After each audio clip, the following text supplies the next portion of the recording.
आणि आता बातम्या पाहूयात सविस्तर। पंडित जवाहरलाल नेहरू यांना हनी ट्रॅपमध्ये अडकवून देशाची फाळणी करण्यात आली। नेहरूंनी एका बाईसाठी देशाची फाळणी केल्याचा गंभीर आरोप स्वातंत्र्यवीर सावरकर यांचे नातू रणजित सावरकर यांनी केला। रणजित सावरकर यांनी केलेल्या गंभीर वक्तव्यामुळे नवा वाद निर्माण होण्याची शक्यता आहे। दरम्यान मी काँग्रेसच्या विरोधात नाही, पण या प्रवृत्तीला माझा विरोध आहे असंही सावरकर यांनी म्हटलं।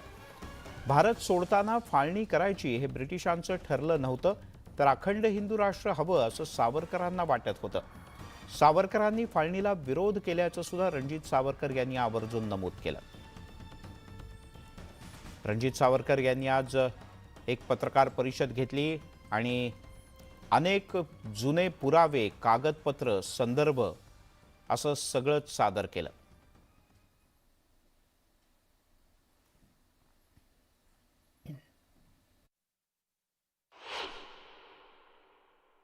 त्यांनी 72 दिवसात भारताच्या फाळणीची योजना मांडली। 3 जूनला त्याला 3 जून प्लॅन असं म्हणतात। हा 3 जून प्लॅन त्यांनी मांडला, पण त्याच्या आधी तो त्यांनी केवळ आणि केवळ नेहरूंकडनं व्यक्तिगत अप्रूव्ह करून घेतला। मला ऐन वेळेला दगाफटका व्हायला नको, ऐन वेळेला काँग्रेसनी नको बनायला पाहिजे, मग नेहरूंना मी पटवतो। ह्याच्यासाठी सिबल्याला व्हॉइस रिकल लॉज जो होता तो बंद होता। 333 माणसं गेली आणि मग यांच्या भेटी करता ते सज्ज झालं। इकडनं माणसं कोण गेली? लॉर्ड माउंटबॅटन, लेडी माउंटबॅटन, त्यांची मुलगी पामेला माउंटबॅटन आणि नेहरू हे तिकडे गेले। 4 दिवसात काय झालं माहित नाही। कुठल्याही ऑफिशियलमध्ये पर्सनल मैत्रीचा उल्लेख नसतो। हा उल्लेख याच्या करता आहे की आता नेहरूंना मी माझा अंकित करून घेतलाय काय आमचा। नेहरू नर्व्हस ब्रेकडाऊनला होते आणि मग यांच्या आणि यांच्या बायकोने त्याच्यावर काय जादू केली माहित नाही। तो नर्व्हस ब्रेकडाऊन संपला आणि भारताच्या फाळणीची मागणी नेहरूंनी कोणालाही न विचारता पूर्ण काँग्रेसला अंधारात ठेवून जयंत कृपलानी यांनी आपल्या चरित्रात लिहिलेलं आहे की नेहरूंनी आमचा विश्वासघात केला ही मागणी मान्य करून। राहुल गांधींनी सांगावं की माझे पटजोबा त्या सिमला हाऊसमध्ये एकटे का गेले आणि त्यांनी का 4 दिवसात मान्य केलं। मला माहित नाही का मान्य केलं, पण पामेला जी त्यांची मुलगी आहे लॉर्ड माउंटबॅटनची, माझ्या वडिलांना काही कामं करून घ्यायची असतील तर ते आईला सांगायचे की तू हे जवाहरकडून करून घे। आणि मला वाटतं हे जे प्रेम प्रकरण आहे ना, राहुल गांधींनी उत्तर द्यावं याचं, हे जे प्रेम प्रकरण आहे याचा परिपाक म्हणून भारताचा पहिला गव्हर्नर जनरल राजाजीला का केलं नाही तुम्ही? का तुम्हाला ज्या लोकांनी 150 वर्ष राज्य केलं त्या माउंटबॅटनला तुम्ही का आणलं? याला ह्याच्याकरताच आणलं की नेहरू हे माउंटबॅटनच्या हातातला खुळखुळा बनले होते। आणि याचा पुढचा पुरावा ती मुलगीच लिहिते की नेहरू रोज रात्री 2 नंतर माझ्या आईला पत्र लिहायचे। भारताच्या पंतप्रधानांनी माउंटबॅटन हे बरेच तोवर ब्रिटिश अधिकारी होते, त्यांना ऑफिशियल स्टेटस होतं। त्या अधिकाऱ्याच्या बायकोला तुम्ही तुमची डायरी पाठवताय रोजची। आणि ह्यांचे तिघांचे संबंध काय होते? तर मुलगी म्हणते दे वर हॅपी थ्रीसम। आता याचाही अर्थ तुम्ही काढा। पामेला म्हणते it was a happy threesome. म्हणजे कशासाठी? एका बाईसाठी तुम्ही भारताची फाळणी मान्य केली। 12 वर्ष भारताची सगळी गुप्त माहिती तुम्ही आज गंभीर आरोप करतोय। नेहरू एडविना पत्रव्यवहार जो आहे, जे एडविना कलेक्शन आहे, ते ब्रिटिशांना मागावं आणि ते जाहीर करावं जनतेला। तेव्हा जनतेला कळेल की ज्याला आपण चाचा नेहरू म्हणतो, लाडका नेता म्हणतो, त्या नेत्यांनी देशाची कशी फसवणूक केली आणि देशाची कशी विश्वासघात केला हे त्यांना कळेल। राहुल गांधी यांनी अकोल्यातल्या पत्रकार परिषदेत सावरकरांचं एक पत्र दाखवलं आणि त्यांच्यावर जबरदस्त वादग्रस्त आरोप केले। राहुल गांधी यांनी सावरकरांवर केलेल्या आरोपांना त्यांचे पणतू रणजित सावरकर यांनी जोरदार प्रत्युत्तर दिलं। तसंच राहुल गांधी यांनी दाखवलेल्या पत्राचा संदर्भ देत रणजित सावरकर यांनी त्यांना जोरदार टोला हाणला।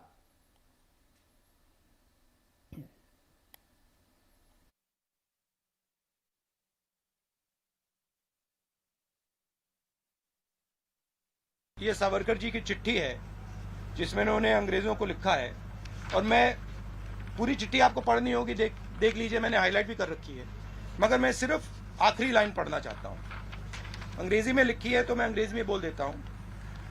आई beg to remain sir your most obedient servant V D. Savarkar. Hindi में ट्रांसलेशन कर देता हूं। सर, मैं आपका नौकर रहना चाहता हूं। ये मैंने नहीं लिखा, ये सावरकर जी ने लिखा है। काल त्यांनी एक पत्र दाखवलं की बघा हा माफीनामा, आणि हा माफीनामा म्हणून त्यांनी काय दाखवलं तर सावरकरांचा एक अर्ज 1920 सालचा, त्याच्या खाली असं लिहिलं होतं की your most obediently I beg to remain your most obedient servant. ही त्या काळची परंपरा होती. आणि गांधींचं एक पत्र आहे, तसं गांधींचं एक पत्र आहे, अशी अनेक पत्र आहेत गांधींची. मी एक नमुना म्हणून आणलं होतं, युअर मोस्ट ओबिडियंट सर्वंट म्हणून सही करणं ही त्या काळची परंपरा होती. आणि मुख्य त्यांनी जो भाषांतर केलं की मैं आपका नौकर बनना चाहता हूँ, मग गांधींचं जे भाषांतर आहे ते मी असं करायचं का की आपका सदैव नौकर आपका सदैव आज्ञांकित नौकर बनने में मैं सम्मान समझता हूँ. जर गुगलवरनं ते गांधींचं भाषांतर केलं, त्याचं भाषांतर असं होतं. तर हे हास्यास्पद असे आरोप व्हायला लागले. त्यामुळे हा वाद आता अधिकाधिक टोकाला जात चाललाय. तिकडे राहुल गांधी यांनी पब्लिसिटीसाठी जाणीवपूर्वक वाद ओढवून घेतल्याची चर्चा सुरू झाली आहे. महाराष्ट्रात भारत जोडो यात्रेची फारशी चर्चाच नव्हती आणि त्यामुळे स्वातंत्र्यवीर सावरकर यांच्या बाबतीत राहुल गांधी यांनी जाणून बुजून वक्तव्य केल्याचा आरोप भाजपनं केलाय. तर राजकीय विश्लेषकांनी सुद्धा ही राजकीय खेळी असू शकते असा अंदाज व्यक्त केलाय. पब्लिसिटीसाठी वादग्रस्त वक्तव्य, राहुल गांधी यांची राजकीय खेळी, मीडियात स्पेस व्यापण्याचा डाव राहुल गांधींवरतीच उलटणार.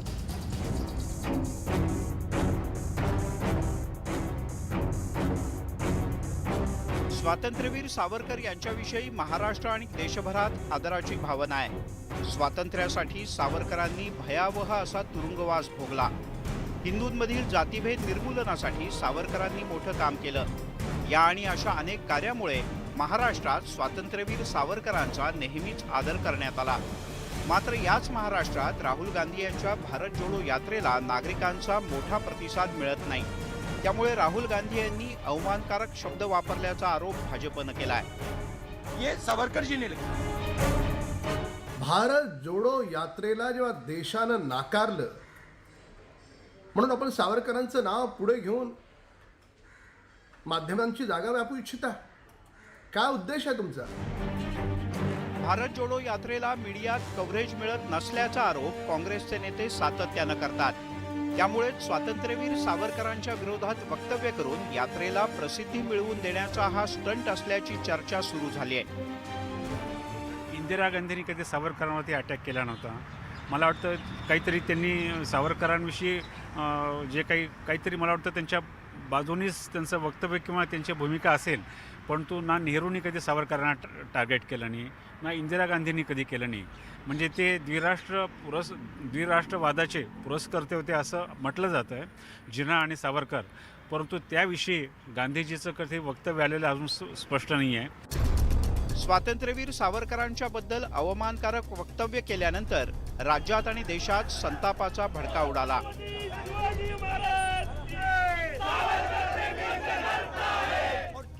राहुल गांधी यांच्या विरोधात संतप्त नागरिक काही ठिकाणी रस्त्यावर उतरले. राहुल गांधी यांच्या प्रतिमेचं दहनही करण्यात आलं. काही ठिकाणी जोडे मारा आंदोलन झालं. राहुल गांधी यांची भारत जोडो यात्रा या निमित्तानं का होईना पण प्रकाशात आली. जे गैर भाजपाई पंतप्रधान होते त्यापैकी कोणीही त्यांनी सावरकरांना टार्गेट केलं नाही. परंतु गेल्या 5-10 वर्षापासून सावरकरांविषयी का अटॅक काँग्रेस करते आणि त्यांचे काय त्यांच्या प्लस आणि मायनस त्यांचे कॅल्क्युलेशन्स आहेत हे काही कळायला मार्ग नाही. यात्रा आणि आंदोलनाच्या माध्यमातून राजकीय पक्ष आणि नागरिकांच्या मनात जागा निर्माण करण्याचा प्रयत्न सुरू आहे. मात्र यात्रेसाठी पब्लिसिटी स्टंट करणारे नागरिकांच्या मनातून उतरत असतात याचं भान राहुल गांधींनी ठेवलं नाही तर आगामी काळात त्यांची वाटचाल अधिक कठीण होऊ शकते. Bureau report, news 18 Lokmat.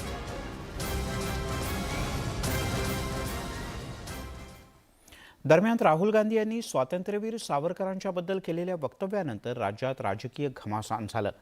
मनसे, भाजप, शिंदे गट राहुल गांधी यांच्या विरोधात चांगलेच आक्रमक झाले. दरम्यान राहुल गांधी यांच्या वक्तव्यानंतर महाविकास आघाडीत सुद्धा फूट पडण्याची शक्यता आहे. सर्व विरोधानंतर राहुल गांधी यांनी शेगावमधल्या सभेत सावरकरांबद्दल बोलायचं पूर्णपणे टाळलं. सर्व पक्षांनी केलेल्या विरोधानंतर राहुल गांधी काहीसे नरमल्याचं दिसलं.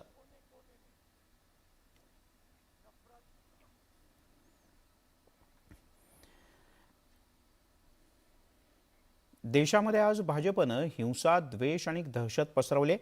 या दहशत, द्वेष आणि हिंसेच्या विरोधात ही यात्रा सुरू आहे. या यात्रेचं ध्येय कुणाला काही समजवण्याचं नाही, तर या यात्रेचा उद्देश आपला आवाज, आपलं दुःख समजून घेण्याचा आहे, असं काँग्रेसचे नेते खासदार राहुल गांधी यांनी म्हटलंय.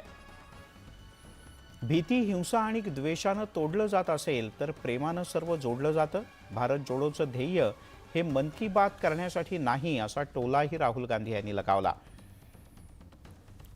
हिंसा आणि द्वेषानं देशाला कधीच फायदा होणार नाही, असंही त्यांनी नमूद केलं.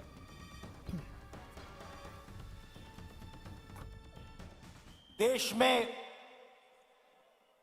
देश के कोने कोने में आज बीजेपी ने नफरत और हिंसा फैला दी, डर फैला दिया है. जहां भी आप देखें आपको डर, नफरत और हिंसा दिखेगी. कुछ समझाने का नहीं है, अपने मन की बात रखने का नहीं है. यात्रा का लक्ष्य आपकी आवाज को सुनने का, आपके दर्द को समझने का है. कितने किसानों ने आत्महत्या की है,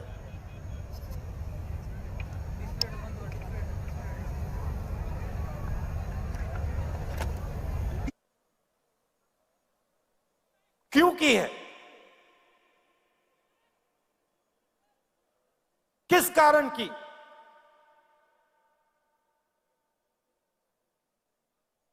किसी भी किसान से बात करो, आपको कहेगा हमें सही रेट नहीं मिलता. तंग आ गया हूं मैं इन शब्दों को सुनकर. त्यामुळे हा सगळा विषय आता पुढे कसा जातो पाहूयात. तिकडे वीर सावरकरांच्या मुद्द्यावरून राज ठाकरे यांच्या मनसेनं आक्रमक भूमिका घेतली. राहुल गांधींच्या भारत जोडो यात्रेला काळे झेंडे दाखवण्यासाठी मनसेचे पदाधिकारी थेट शेगावला जाणार होते, पण पोलिसांनी चिखलीतच त्यांना ताब्यात घेतलं, पण त्यामुळे संघर्ष टळला.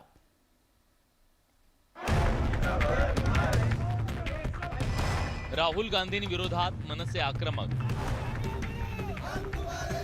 चिखलीत मनसेचं ठिय्या आंदोलन. सावरकरांवरून राजकीय वाद पेटला. सर, मैं आपका नौकर रहना चाहता हूं. कि मैंने नहीं लिखा, ये सावरकर जी ने लिखा.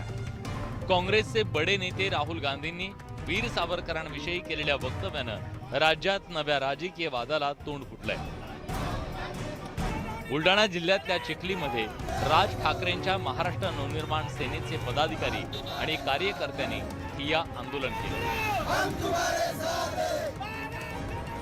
शुक्रवारी शेगावमध्ये राहुल गांधींची जाहीर सभा आयोजित करण्यात आली.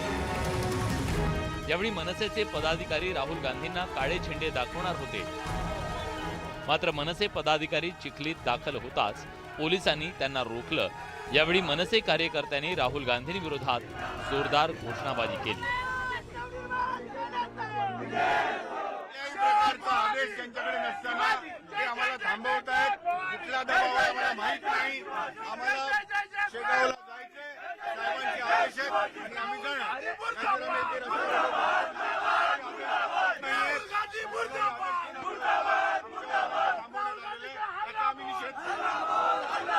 आम्हाला शेगावला जायला रोखण्याचं नेमकं कारण काय? पोलिसांनी काय सांगितलंय? पोलीस अजून काय सांगत नाही.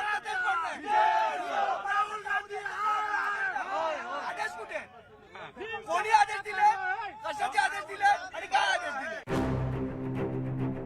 राहुल गांधींनी बिरसा मुंडांच्या जयंती निमित्तानं बोलताना वीर सावरकरांवर टीका केली. ये सावरकर जी ने लिखा है. मात्र त्यानंतर भाजप, मनसे आणि शिंदेच्या बाळासाहेबांच्या शिवसेना पक्षानं राहुल गांधींविरोधात आक्रमक पवित्रा घेतलाय.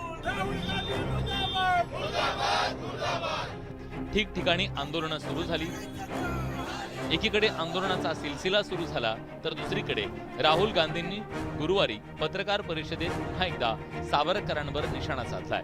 त्यामुळे मनसे आणि भाजप आणखीनच आक्रमक झाले. राहुल गांधी जाणून बुजून अपमान करतायत सावरकरांचा.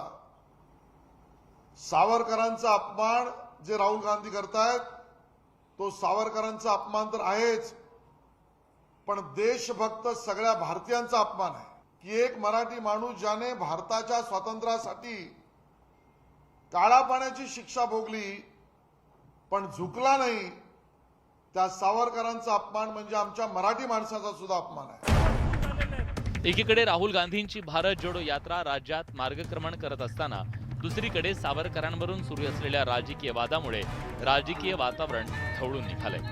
Bureau report, news 18 Lokmat. Rahul Gandhi यांनी सावरकरांबद्दल केलेल्या वक्तव्यानंतर राज्याचे उपमुख्यमंत्री देवेंद्र फडणवीस यांनी राहुल गांधी यांचा चांगलाच समाचार घेतला. राहुल गांधींना माहिती नसतं ते चुकीचं बोलतात अशी टीका फडणवीस यांनी केली. राहुल गांधी रोज काहीतरी चुकीचं बोलतात, त्यांना इतिहास माहिती नाही, कोणीतरी स्क्रिप्ट लिहून देतं, त्या स्क्रिप्ट आता काल त्यांनी जे पत्र होतं सेम तसंच पत्र आज मी गांधीजींचं ट्विट केलं. आता गांधीजींना माफी येईल म्हणणार का? त्यांना काहीच माहित नाही. काही लोक त्यांच्या आजूबाजूला स्क्रिप्ट लिहून देतात, ते विचार न करता तशी स्क्रिप्ट बोलतात. सावरकरांकरता महाविकास आघाडी दरम्यान राहुल गांधी यांनी सावरकरांबद्दल केलेल्या वक्तव्यानंतर देवेंद्र फडणवीस यांनी एक ट्विटही केलंय. त्यांनी महात्मा गांधीजींच्या एका पत्राचा संदर्भ दिलाय. राहुलजी, काल तुम्ही मला एका पत्राच्या शेवटच्या ओळी वाचायला लावल्यात. आता मी तुम्हाला काही पत्र वाचायला देतो. आपल्या सगळ्यांचे आदर्श महात्मा गांधीजी यांचं हे पत्र तुम्ही वाचलंय का? का तशाच ओळी त्या पत्रातही आहेत ज्या तुम्ही मला वाचायला लावल्या होत्या? असा थेट प्रश्न देवेंद्र फडणवीस यांनी राहुल गांधी यांना विचारला आहे. काय म्हटलं देवेंद्र फडणवीस यांनी ट्वीटमध्ये, पाहूयात.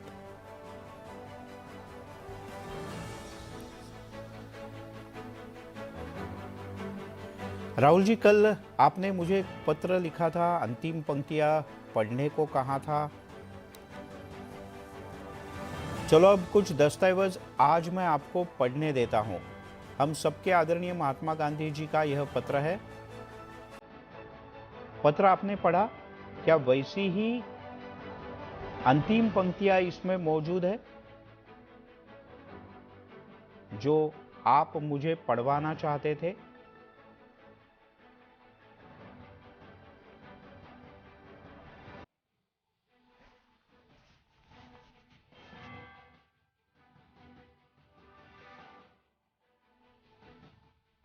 खासदार राहुल गांधी यांनी सावरकर यांच्यावर टीका केल्यानं भाजपकडून त्यांच्यावर टीकेचा भडीमार सुरू झालाय. भाजपचे राज्यसभेतले खासदार डॉक्टर अनिल बोंडे यांनी राहुल गांधी यांच्यावर अतिशय खरमरीत शब्दात टीका केली. राहुल गांधींच्या वक्तव्याचे पडसाद, राज्यभरातून निषेधाचा सूर, भाजपकडून टीकेचा भडीमार, खासदार बोंडेंची खरमरीत टीका, राहुल गांधींचा डीएनए तपासण्याची मागणी.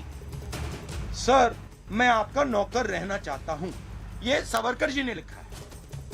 काँग्रेसचे नेते राहुल गांधी यांनी सावरकरांवर टीका केल्यानं भाजपकडून त्यांच्यावर टीकेचा भडीमार होतोय. राहुल गांधी यांनी सावरकर यांच्याबद्दल केलेल्या विधानाचे महाराष्ट्रात मोठे पडसाद उमटले आणि राजकीय वातावरण तापलं. राज्यसभेतले भाजपचे खासदार डॉक्टर अनिल बोंडे यांनी अत्यंत खालच्या भाषेत राहुल गांधी यांच्यावर टीका केली आहे. हिंगोलीला डबल या राहुल गांधीनं म्हटलं की 2 वर्ष झाल्याबरोबर त्यांनी माफीनामा लिहिला. अरे 2 वर्ष काय, राहुल गांधीला 20 दिवस जरी अंदमानाच्या तुरुंगात काल कोठडीत टाकलं ना आणि कोलूला जर जुंपलं तर याची पिवळी झाल्याशिवाय राहणार नाही. खासदार बोंडे एवढ्यावरतीच थांबले नाहीत, तर त्यांनी भारत मातेची सेवा करणाऱ्या आणि आपल्याला स्वातंत्र्य मिळवून देणाऱ्या स्वातंत्र्यवीर सावरकरांबद्दल राहुल गांधी असे बोलत असतील तर नक्कीच कुठेतरी गडबड आहे.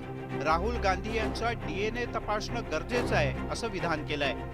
स्वातंत्र्यवीर सावरकरांच्या बाबतीत असा अनुद्गार काढणार असेल ज्यांनी आपल्याला स्वातंत्र्य मिळवून दिलं, ज्यांनी स्वतःच्या पत्नीकडे पाहिलं नाही, आपलं कुटुंब राहील की नाही पाहिलं नाही, भाऊ सुद्धा कैदेमध्ये, सगळं कुटुंब देशासाठी हौतात्म्य पत्करलं, अशाच्या बाबतीत जर बोलत असेल तर आपण माफ करायचं का? माफ करायला पाहिजे का?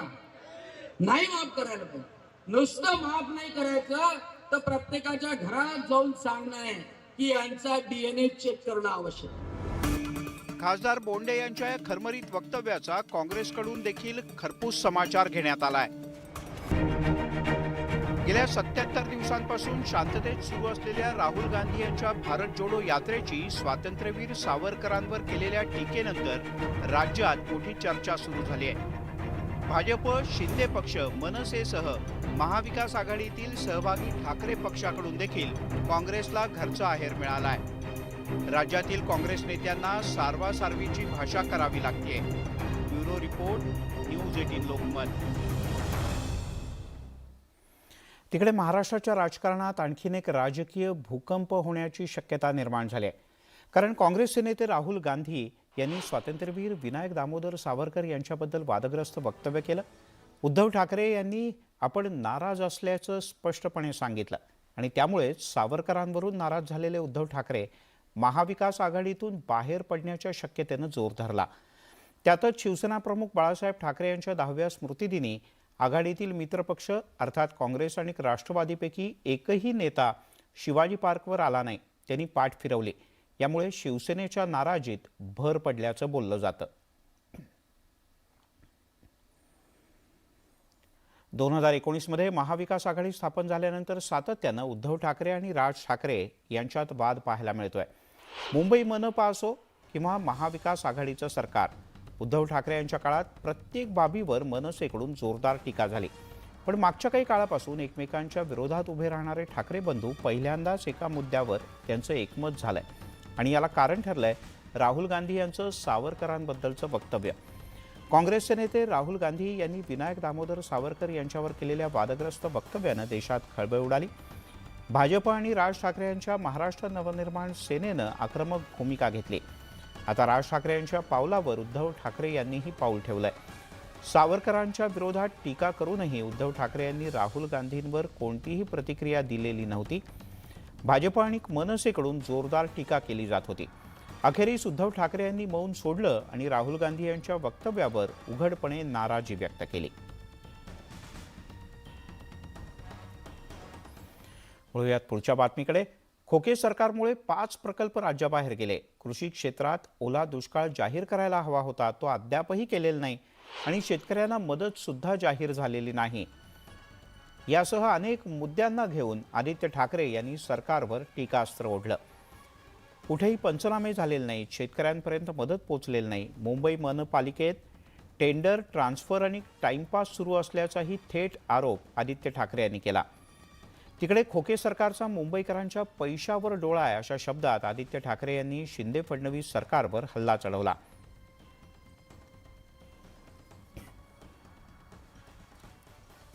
मुंबई महानगरपालिकेत जी दडपशाही चाललेली, हुकुमशाही चालली, ज्या प्रेशर खालती अधिकारी काम करत आहेत, 3 महत्त्वाच्या गोष्टी चालल्या आहेत. टेंडर, ट्रान्सफर आणि टाइमपास. ह्या 3 गोष्टी आपल्या मुंबई महानगरपालिकेत सुरू आहेत. माझ्यासोबत वायकर साहेब आहेत, विशाखाताई आहेत. विशाखाताई स्वतः आता लीडर ऑफ द हाऊस होत्या. वायकर साहेबांचा देखील अनेक वर्ष तिथे खूप मोठा एक कामाचा एक एक्सपिरियन्स राहिलेला आहे. तुम्ही मुंबईकरांसाठी करताय की स्वतःच्या गटासाठी करताय? आणि महत्त्वाचा मुद्दा हाच राहतो की मुंबईत निवडणुका घ्यायला तर घाबरत आहेतच, पण मुंबईकरांच्या हिताचे जे विषय आहेत ते तरी तुम्ही स्थगितीमधून बाहेर काढून तुम्ही मार्गी लावू शकता. जसं आज मला वाटतं पर्यटन विभागावर स्थगिती आलेली आहे. तुम्ही प्रत्येक गोष्ट बघा, त्याच्यात मंदिरांच्या कामावर स्थगिती आलेली आहे, किल्ल्यांच्या कामावर स्थगिती आलेली आहे, स्मारकांच्या कामावर स्थगिती आलेली आहे. हे मंत्री महोदयांना राजकीय वाटतंय का? जसं मी सांगितलं ना, जेजुरीला जो आराखडा होता त्याच्यावर स्थगिती आलेली आहे. एकविरा देवीच्या तिथे आम्ही फनिक्युलर रेल्वे बनवत होतो, त्याला स्थगिती आलेली आहे. हे यांचं हिंदुत्व आहे का? म्हणजे आमच्या पर्यटन खात्यातून ज्या ज्या मंदिरांसाठी, ज्या ज्या किल्ल्यांसाठी आम्ही फंड देत होतो त्याच्यावर स्थगिती आल्यानंतर हे त्यांचं हिंदुत्व आहे का? जर आपण बघितलं तर कृषी क्षेत्रात देखील जो ओला दुष्काळ जाहीर करायला पाहिजे, जो अजूनही ओला दुष्काळ जाहीर झालेला नाही, शेतकऱ्यांना मदत जाहीर झालेली नाही, शेतकऱ्यांपर्यंत मदत पोहोचलेली नाही, कुठेही पंचनामे झालेले नाही आहेत, निकष बदलण्यासाठी जी उपसमितीची बैठक लागते ती देखील लागलेली नाही आहे. आणि जर आपण बघितलं तर महाराष्ट्रात एकंदर उद्योग जगत असेल किंवा कृषी क्षेत्रात असेल, जो दोन महत्त्वाचे सेक्टर्स असतात, इंडस्ट्री आणि ॲग्रिकल्चर, हे दोघंही कोलमडत चाललेले आहेत, हाल होत चाललेले आहेत. दरम्यान आदित्य ठाकरे यांच्या आरोपांवर भाजपचे नेते प्रवीण दरेकर यांनी उत्तर दिलंय. बीएमसीत दडपशाही असल्याचं 3 महिन्याच्या कालावधीत आपल्याला दिसलं. मग 25 वर्ष आपण काय करत होता? लोकशाही मार्गाने बीएमसी चालवलीत का? टेंडर, ट्रान्सफर आणि टाइमपास बोलणाऱ्यांनी 25 वर्ष महापालिका तुमच्या टेंडरसाठी वापरलीत, त्याचा मलिदा खाल्लात. ट्रान्सफर मनमानीपणे करून त्यांच्याकडून मलिदा खाल्लात आणि 25 वर्ष मुंबईकरांचा टाइमपास सत्तेच्या माध्यमातून आपण केलात, हे मुंबईकरांना नीट माहीत आहे.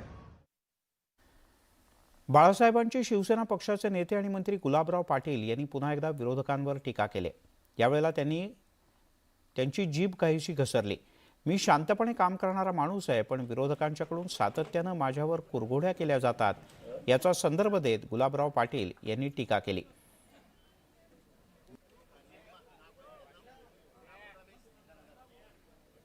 नगरपालिकेचे ड्रायव्हर काय वापरले, तुम्ही काय काय आमच्या सत्तेमध्ये भोगला आम्हाला माहित आहे.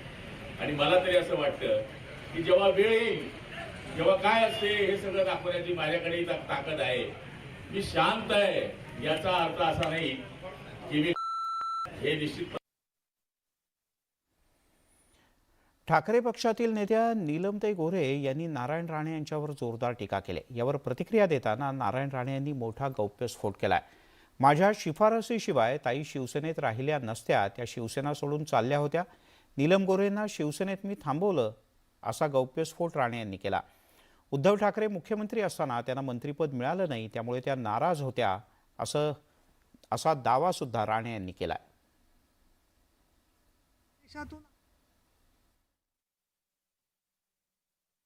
माझ्या शिफारशीशिवाय ताई शिवसेनेत राहिल्याच नसत्या, शिवसेना सोडून चालल्या होत्या, मी थांबवलं त्यांना.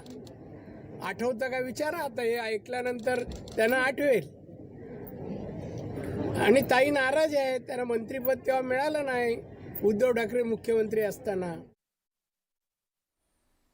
आणि एक मोठी बातमी हाती येते. गंगापूर रोड नाशिक इथे कायगावच्या जवळ 2 कारचा अत्यंत भीषण अशा प्रकारचा अपघात झालाय. नाशिकमधल्या गंगापूर रोडला कायगावच्या जवळ अतिशय भीषण अपघात झाला. या अपघातात 4 जण जागीच ठार झाल्याची प्राथमिक माहिती मिळते. 2 कार होत्या आणि 2 कार अतिशय भरधाव वेगानं येत होत्या. या दोन्ही कारची समोरासमोर एकमेकांना धडक बसली आणि यामध्ये 4 जणांचा मृत्यू झाल्याची प्राथमिक माहिती मिळते, तर काही जण जखमी आहेत. तातडीनं जखमींना गंगापूर इथल्या घाटी रुग्णालयात दाखल करण्यात आलंय. दिवसभराच्या बातम्यांमध्ये घेऊयात एक छोटासा ब्रेक नंतर काही महत्त्वाच्या बातम्या.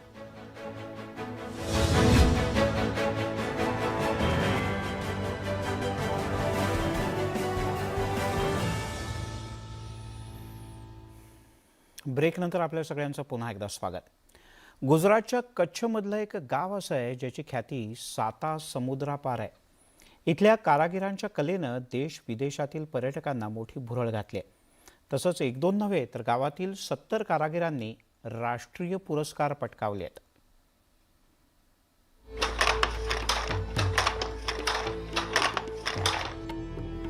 गुजरातच्या कच्छमधील भुजोडी गाव देशातील इतर गावांप्रमाणेच हे एक गाव आहे, पण या गावाची आणखी एक ओळख आहे आणि ती म्हणजे या गावातील तब्बल 70 कारागिरांनी राष्ट्रीय पुरस्कारावर आपला ठसा उमटवलाय। यहाँ का जो कच्छ का बुनाई हो रहा है वो ये पुरखों से चला आता है हमारा काम, और पुराने टाइम में हमारे गांव के आसपास जो रबारी और आहिर समुदाय हैं उनके लिए हम सारा शॉल, कंबल, दरीज वगैरह बनाते थे।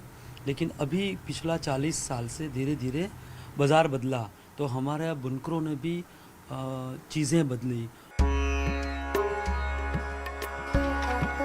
या गावात विणकर, लाकूड आणि तांब्याच्या वस्तू तयार करणाऱ्या कारागिरांची संख्या लक्षणीय आहे। 5000 लोकसंख्या असलेल्या भुजोडी गावातील 80% लोक पेशानं कारागीर आहेत। त्यापैकी 70हून अधिक कारागिरांना राष्ट्रीय पुरस्कारानं सन्मानित करण्यात आलं। या गावातील विणकर दरवर्षी पंतप्रधान नरेंद्र मोदींना लोकरीची शाल न चुकता पाठवतात।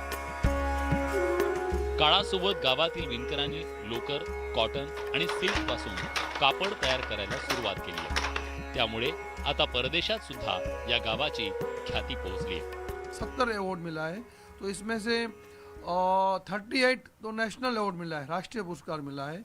इसमें 1 शिल्प गुरु मिला है, 7 संत कबीर अवार्ड मिला है, 8 नेशनल मेरिट सर्टिफिकेट मिला है और 5 स्टेट अवार्ड मिला है। तो कुल मिला के इतनी संख्या जो होती है अवार्ड की, तो मैं ये सोचता हूँ कि ये भारत का एकमात्र गाँव होगा कि इतने सारे अवार्ड मिला है। 1983 मध्ये सर्वात आधी या गावातील कारागिराला राष्ट्रीय पुरस्कार मिळाला होता। त्यानंतर गावातील कारागिरांना राष्ट्रीय पुरस्कार मिळण्याचा जणू सिलसिलाच सुरू झाला। एक शाल विणण्यासाठी इतक्या कारागिरांना तब्बल 6 महिने लागतात। ये पीस के बाद, अवार्ड मिलने के बाद हमारा जो कच्छ का जो बुनाई है उसमें काफ़ी सारा चेंज हुआ। जैसे कि उसमें कॉटन यूज़ हुआ, सिल्क यूज़ हुआ, मरीना वूल यूज़ हुआ, और अभी 2-3 काफ़ी सालों से हमारे वीवर काला कॉटन जो यहाँ का उगाया हुआ जो कपास है उसमें से बुनाई कर रहे हैं, और उसका भी अच्छा मार्केट भी चल रहा है। या कारागिरांमुळे गावाला आर्टिस्ट विलेज अर्थात कलाकारांचं गाव अशी ओळख मिळाल्यानं पर्यटकांची वर्दळ वाढली। दररोज 1000 पर्यटक या गावाला भेट देतात, तर सीझन मध्ये ही संख्या 2000 वर जाते। भुजोडी प्रमाणेच गुजरातमधील अजर खपूर गाव इंडिगो प्रिंट आणि अजरक प्रिंटसाठी प्रसिद्ध आहे। कच्छ का अजरकपुर और भुजोड़ी गांव ऐसा है जहां के हर घर में जो है हैंडीक्राफ्ट का काम चलता है। यहाँ के घरों में बुनाई और हैंड ब्लॉक प्रिंटिंग का काम चलता है, और यही इन लोगों की इनकम है। इथं ब्लॉक प्रिंटसाठी सेंद्रिय रंगांचा वापर केला जातो। अजरकचं कापड तयार करण्यासाठी जवळपास 14 दिवसांचा कालावधी लागतो। ऑर्गेनिक का कलर नहीं जाता है और चीप भी होता है बहुत।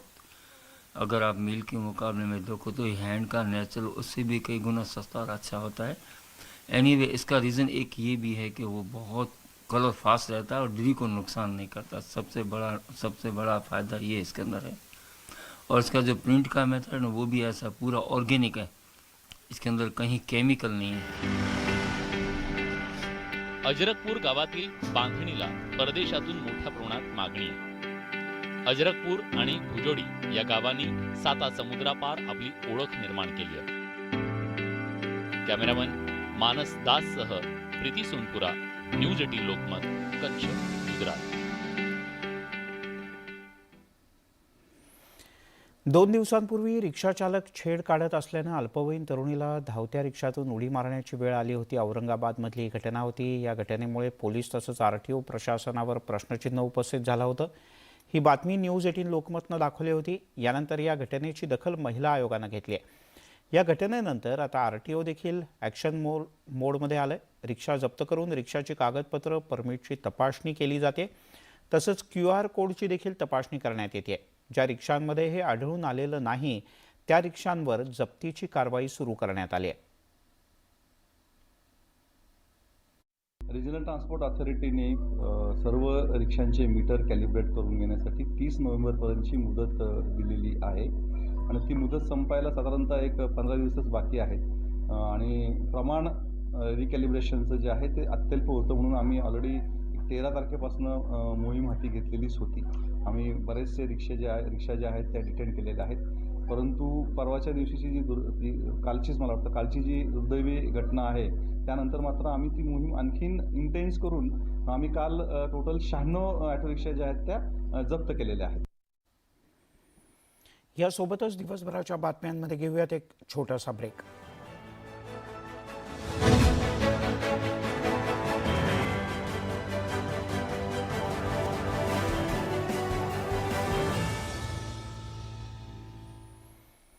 आपण पाहताय दिवसभराच्या बातम्या. दिल्ली पोलिसांनी सुरक्षा एजन्सीच्या मदतीनं परराष्ट्र मंत्रालयात काम करत असलेल्या एका ड्रायव्हरला गोपनीय आणि संवेदनशील माहिती पाकिस्तानला दिल्याबद्दल अटक केली आहे. या ड्रायव्हरला पाकिस्तानी गुप्तचर संघटना ISIनं हनी ट्रॅपमध्ये अडकवल्याची माहिती आहे. परराष्ट्र मंत्रालयात काम करणारे अन्य कर्मचारी सुद्धा या प्रकरणात सहभागी आहेत का याचा पोलीस शोध घेत आहेत. गुप्तचर यंत्रणा सुद्धा या सगळ्या प्रकरणाचा तपास करतायत. आरोपीच्या जवळ काही मुलींचे फोटो आणि काही व्हिडिओ सापडलेत.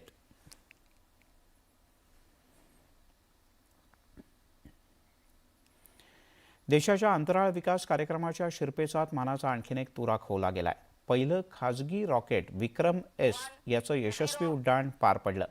मिशन प्रारंभ अंतर्गत विक्रम S या हायपरसोनिक रॉकेटचं शुक्रवारी सकाळी 11:30 वाजता उड्डाण करण्यात आलं. श्रीहरिकोटा इथल्या स्पेस सेंटरवरून इस्रोच्या मदतीनं हे उड्डाण झालं. यामुळे देशात खाजगी रॉकेट्स विकासाचा मार्ग मोकळा झालाय. Rocket camera in a few seconds control center where the entire team is celebrating. यासोबतच दिवसभराच्या बातम्यांमध्ये इथेच थांबूया. थोड्याच वेळात मायानगरी मुंबई अर्थात महामुंबईची बित्तम बातमी.